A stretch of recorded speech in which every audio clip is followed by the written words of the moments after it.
It's not the first time you got sprayed in the face. It's the start of the video.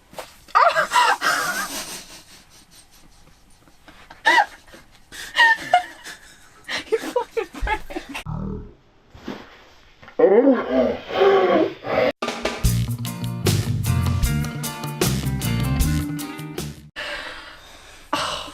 Really? I can put it on your hair. And get your curls going. Oh my god, you said this was for you. I don't have any hair. Get the Michael Jackson curls here. There we go. Oh my god. Right, hello, welcome to the review Hi. for Oh my god. Dream a Little Dream. Now, get this off my hands.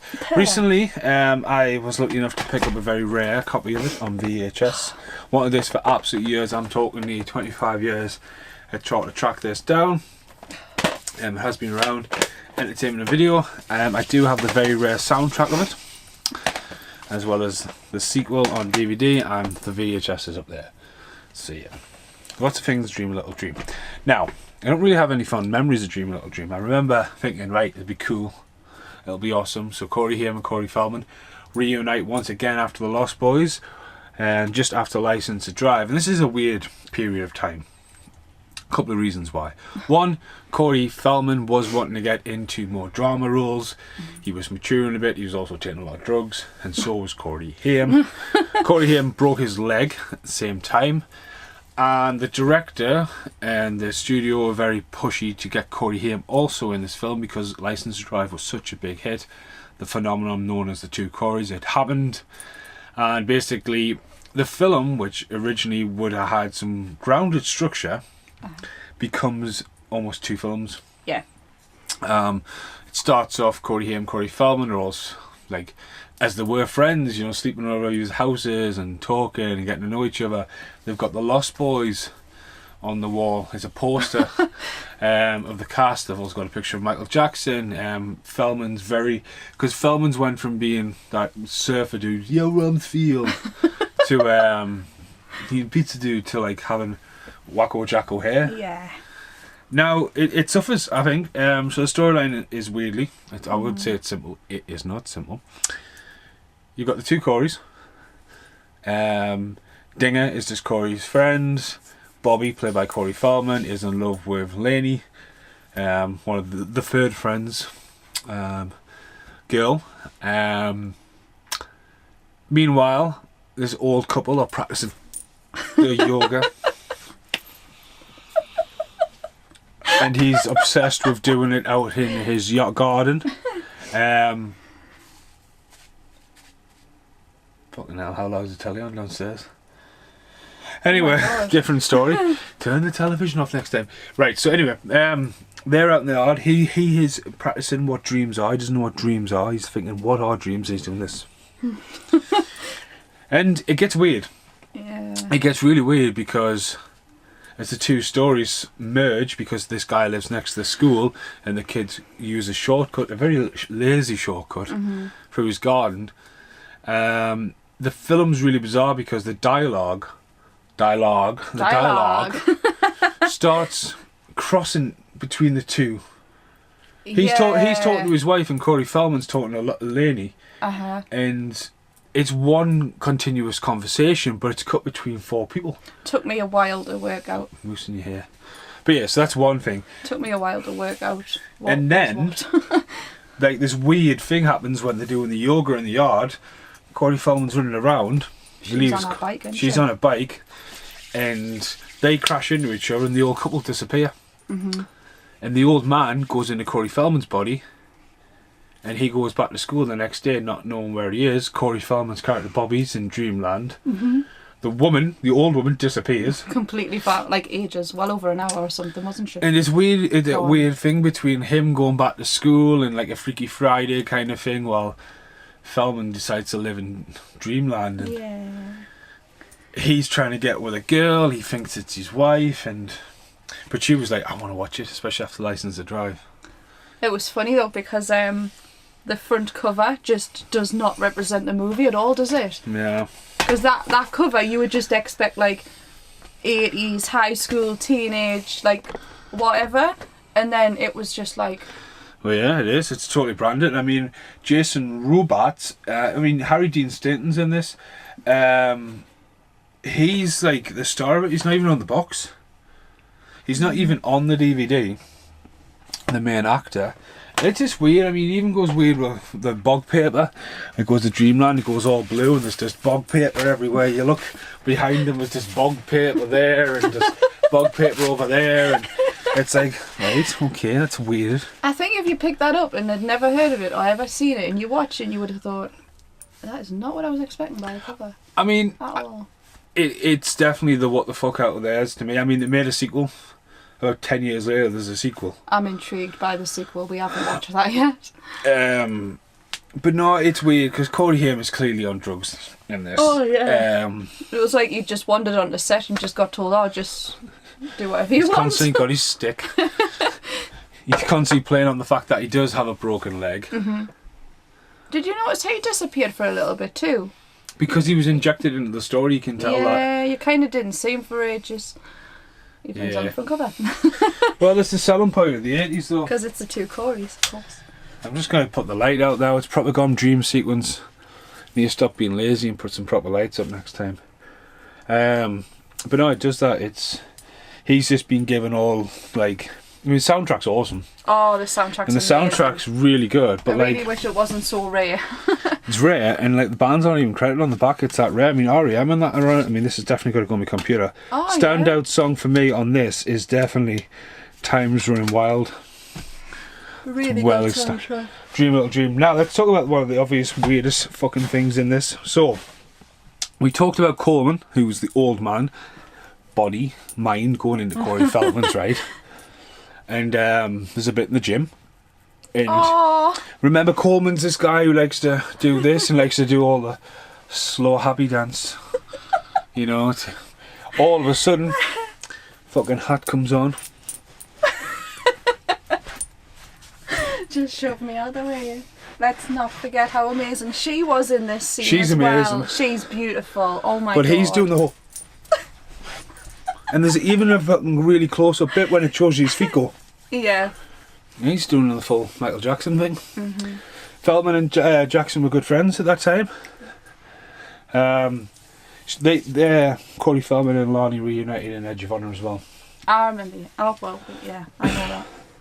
I've only seen her in Village of the Damned. But no, it's just a weird film. It's from the director of Murder in the First as well. But it's just weird.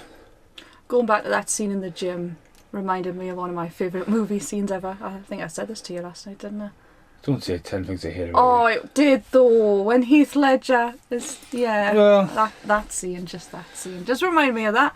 My heart completely melted at the gym scene. But no, it's just a weird love story. It's got some 80s vibe. Oh, It's I love long. the soundtrack. Because you were like, oh, it hasn't got long left. 2 hours. It's a 2 hour long film. Mm-hmm. And it came out the 32 year chorus. I was born. That's terrifying. How you were born in the 90s? No. 89. 89. Yeah, 89. Technically an 80s girl. Just. But no, there is some funny little bits in it. A lot of it seems ad-libbed. But yeah, it's just weird. Mm-hmm. It is a very weird film. It literally feels like it's capitalised on the two Coreys, but that suffers the film. Because what happened is I loved License to Drive. I thought it was amazing.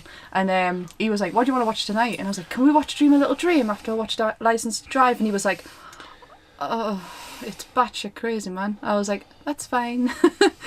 I really enjoyed it. I know it's a bit weird and it took us a little bit to work out what was what and etc. But I genuinely enjoyed it. I felt there's just good after loads watching of weird stuff, like his parents are weird and they're quite quirky and funny. Mm-hmm. Corey Feldman doesn't have any backstory. I mean, there's even a laughing hint that his mum drove over his leg.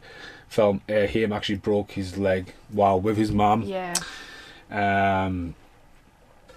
He does hobble on, but literally, if you look at the timeline of this, where it falls, Watchers was the next one Haim did. He went back up to Canada to go on a bit of a rehab kind of stint, and it was only a couple of years later Feldman actually went into rehab as well.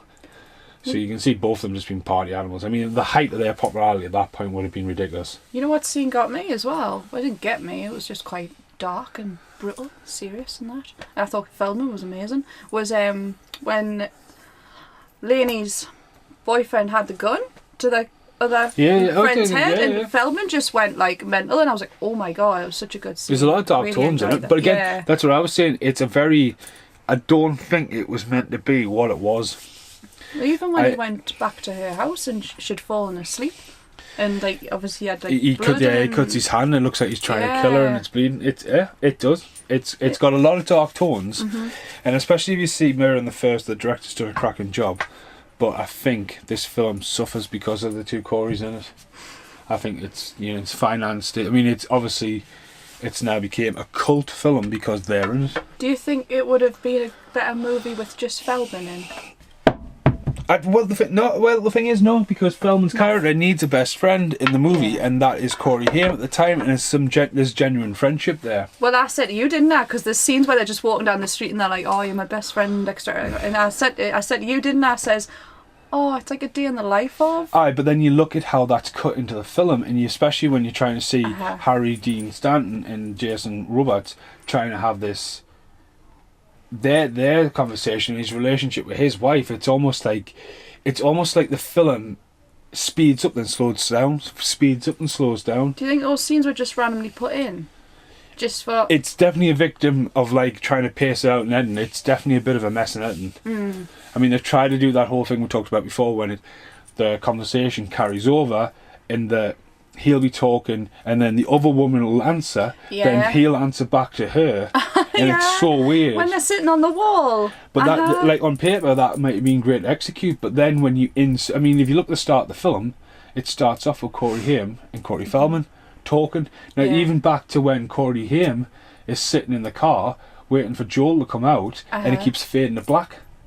Oh God! And it just fades to black.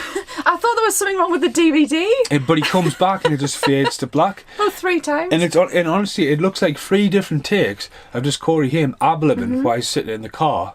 And then they didn't know which one to do, so all 3 of them had just been left in. I genuinely thought something was wrong with the disc. But like, if you were doing that, you would cut to maybe him looking out the car or looking in the rear view wing. It wasn't just fade to black, then fade back, and you think, what's wrong with that? But at the start of the movie, the credits are coming out going, mom, mom. It's got a very low pace.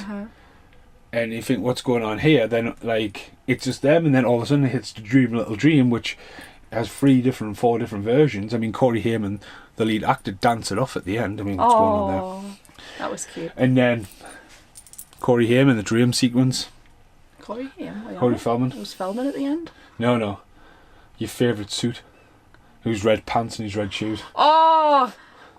How does someone look that cute in that outfit? I was like, oh, if we ever go to an 80s night, you're dressing like that. I am not wearing a fucking suit with short, tight red short pants. Red shorts, wasn't it? And then red fucking elf shoes with sunglasses on. And he still looked adorable. I was like, how does that happen? How does it happen? So in the sequel, many years later, Corey Haim and Corey Feldman reunite. Can we watch that tonight?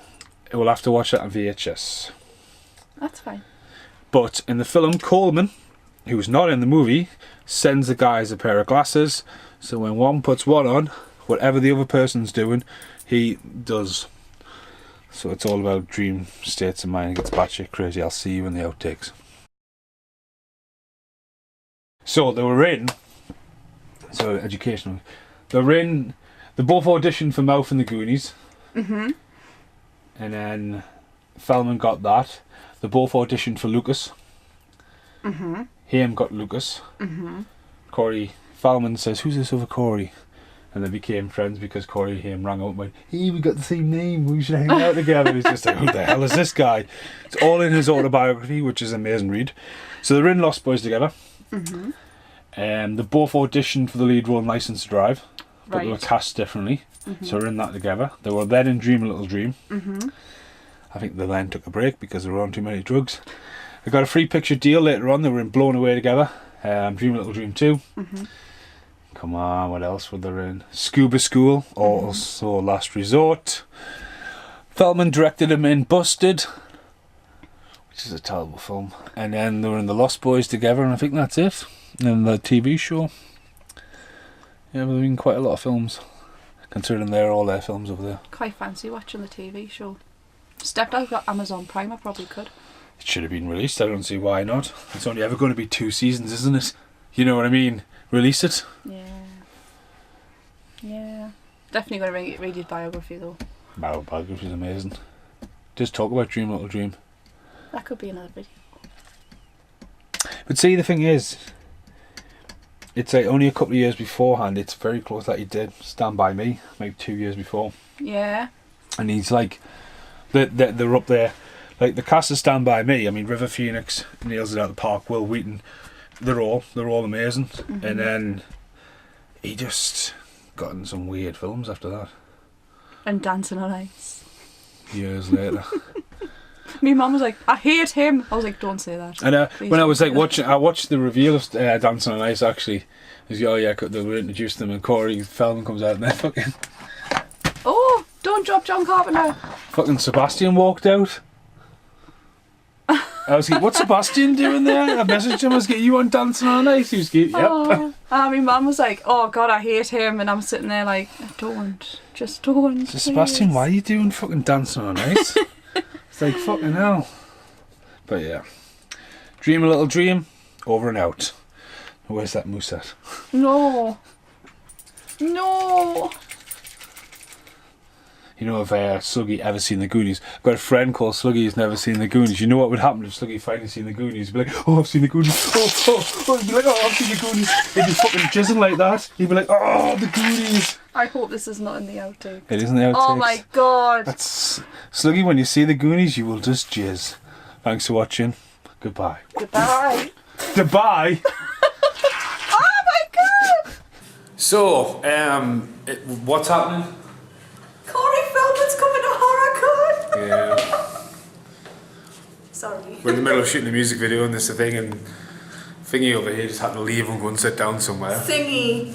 I couldn't stand, my legs were shaking that much. Oh my God. It's like Taylor and Robbie all over again. Oh my God. Let's get back to filming this music video. I don't know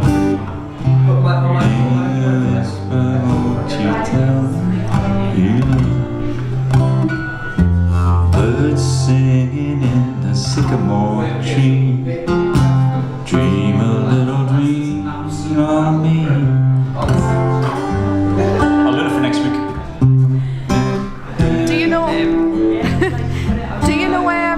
Don't you forget about me? This is the end of Dream Little Dream review. That's Liam. But it's just Wait, you put that? doing the whole breakfast.